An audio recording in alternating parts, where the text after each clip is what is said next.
从黑社会美眉出道的29岁艺人小蛮王承嫣和36岁男星邵翔交往6年，近日惊喜宣布有了爱的结晶。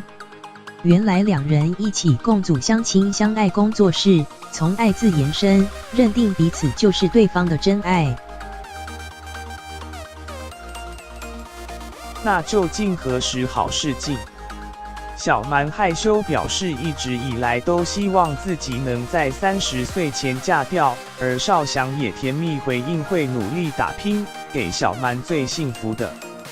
邵翔与小蛮在情人节前夕宣布共组工作室，两人坦言为了工作室取名伤透脑筋。邵翔看着小蛮整整1星期抱着电脑上网研究姓名学，透露工作室名称除从爱字发想，表达两人已认定彼此外，自己属狗，小蛮属蛇等生肖命名用字，爱字也恰巧符合生肖姓名学。脑力激荡以爱为延伸，想了近100个名字后，才拍板落定相亲相爱这4字作为工作室的名字。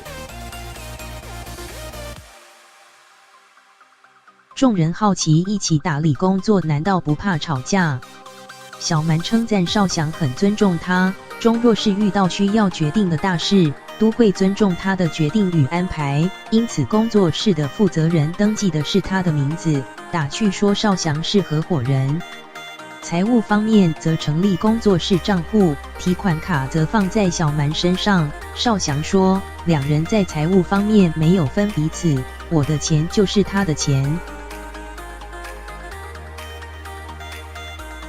事实上，两人早已拜见彼此的家长，就连每年农历过年期间，小蛮也都会陪着邵翔回台南老家。曾有一次，小蛮因工作缘故没陪邵翔回老家，邵翔的外婆一脸失望，抓着他的手关心问小蛮怎么没有一起回来，担心两人是不是分手了。小蛮听闻邵翔外婆如此关心，在工作结束后立刻买高铁票南下。小蛮说，我们的父母亲已经把我跟邵翔当作子女看待，两人的妈妈感情好，时常会一起聊天聚会，家人还曾请邵翔的姐姐询问两人怎么还不结婚。邵翔的姐姐担心给两人压力，仅笑笑回让2个年轻人自己决定。邵翔与小蛮日前为工作室拍摄宣传照，小蛮亲自打点两人的造型，分别参考苏志燮与周迅，自豪这是男友邵翔自18岁以来最帅的一次宣传照，嘴甜说他随着年龄的增长，越来越迷人，颇有韩国欧巴之感。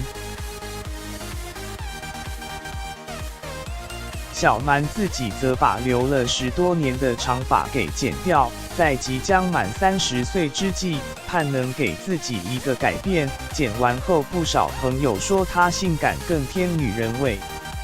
对于组工作室两人的演艺规划，邵翔盼能突破高富帅之角色，能够有机会挑战职人或是类型剧戏码。小蛮则希望自己能有一个演艺代表作，也欢迎厂商能找他们情侣档一起出席活动。